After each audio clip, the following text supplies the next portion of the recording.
Un saludo muy especial para cada uno de ustedes, amados oyentes, y bienvenidos a este nuevo tiempo de estudio bíblico que semana por semana venimos compartiendo a través de su canal Por Amor a Cristo, mediante su servidor Enrique Loaiza, escritor para la gloria del... La semana pasada estuvimos compartiendo el mensaje a través de su canal El Testimonio. En esta oportunidad estaremos hablando bajo un tema que es una epístola única elaborada por el apóstol Juan, dirigido a una señora que ejercía algún tipo de ministerio pastoral en compañía de sus hijos en Éfeso. Por esa razón, yo te invito a que mantengas la atención y el cuidado. Toma tu Biblia, si tienes tu Biblia a la mano, y empecemos a desmenuzar esta epístola que es interesante y que vayamos a entender cuál es el aprendizaje que nos trae esta epístola, que es la segunda carta de Juan dirigida hacia la señora, determinado bajo el tema La Elegida. Y comenzamos este estudio con un pasaje diciendo: el anciano a la señora elegida y a sus hijos, a quienes yo amo en la verdad. Y no solo yo, sino también todos los que andan en la verdad. Segunda de Juan, capítulo 1, versículo 1. El apóstol Juan escribe esta única carta a una señora en particular que ejercía junto con sus hijos en su hogar en Éfeso un ministerio pastoral, pues no la nombra directamente porque en esa comunidad los judíos cristianos estaban atravesando persecuciones por los romanos. Por esa razón, el apóstol Juan quiso ser muy meticuloso y preciso para que la carta tratara de ser llegada a las manos de esa señora, porque quería felicitarla porque andaban en la verdad.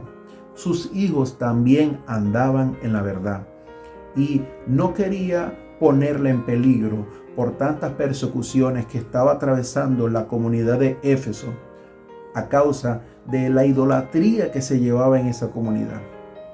Y por esa razón el apóstol Juan tenía la fe y la esperanza que iba a visitar a esa señora para poder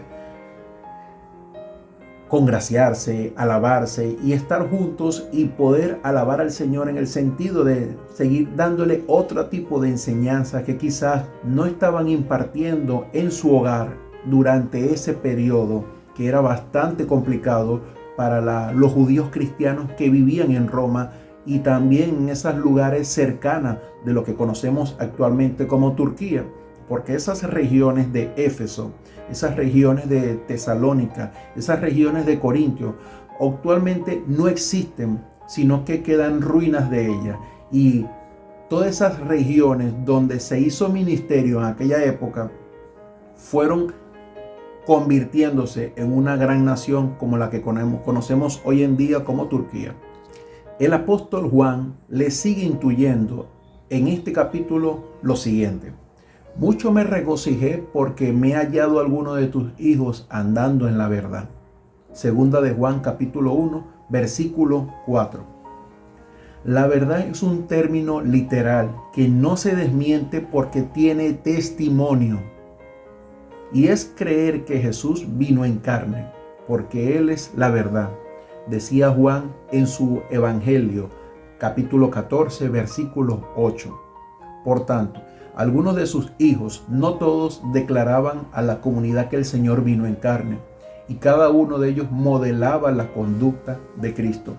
Ahí nosotros entendemos de que andar en la verdad es realmente andar en el camino del Señor. Es decir, ellos en aquella comunidad no creían que Jesús, el Señor, había venido en carne a la tierra. Por eso existía una doctrina falsa, donde habían algunos falsos maestros que a través de su palabra y de sus mensajes no colocaban al Señor como el Hijo de Dios, sino que desmentían muchas de las aseveraciones que hacían, en este caso, los cristianos que creían en el Señor. Por esa razón, Juan fue muy directo, donde aquellos que no creen que Jesús vino en carne a la tierra son considerados como falsos profetas. y desmienten la doctrina que es la verdad del Señor, porque Él es la verdad, la luz, la que ilumina nuestro camino. Por esa razón, Él quiso hacerle mucho énfasis en que mantuviesen la doctrina de enseñarle al pueblo de que Jesús vino en carne, de forma literal. También podemos entender que hay muchos estudiosos, historiadores, que catalogan el término la elegida como una iglesia física en particular y que los hijos vienen siendo sus miembros. Realmente, si nos vamos al contexto real, eso se dirige directamente a una mujer en particular y que no quiso el apóstol Juan colocar su nombre en entredicho para no perjudicarla y que no fueran a destruir el ministerio que venía creciendo a causa de que en cualquier rumor iban a atacar a los judíos que se encontraban en esa región. Aunque ese contexto o ese estímulo o esa creencia que se está llevando a cabo o esa interpretación con respecto a la elegida, que era definido como una iglesia y como los hijos que eran sus miembros, nosotros podemos adjudicarnos eso como en estos tiempos modernos. Entender que la iglesia viene siendo la elegida y que sus hijos son los miembros que pertenecen a esa iglesia. Pero quiero enfatizar que la elegida va directamente enlazado al término de una señora en los tiempos de Éfeso. Por eso te invito que en el siguiente capítulo nos expresa esta manera. Tengo muchas cosas que escribirte, pero no he querido hacerlo por papel y tinta, pues espero ir a ustedes y hablar cara a cara.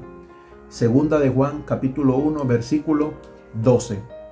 La señora elegida tenía un ministerio pastoral en la comunidad de Éfeso, como veníamos repitiendo, y el apóstol Juan no quiso ser explícito con los detalles en la carta, para que no fuese interrumpida y pudiese afectar su iglesia y a los miembros de la congregación, junto con sus hijos, ya que la doctrina de Cristo era muy atacada y perseguida por los engañadores y aquellas autoridades de la zona.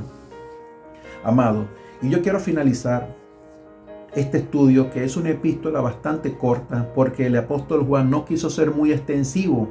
Y por eso ahí en ese versículo enfatiza, quiero ir a hablar con ustedes cara a cara.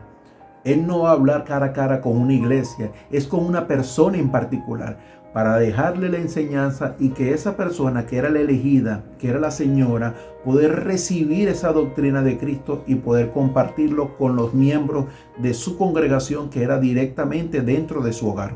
Así que, amado, yo les dejo un mandamiento que no es nuevo, como decía Juan: amémonos unos a otros, porque el amor es de Dios y perseveremos en ese amor que viene primeramente del Señor.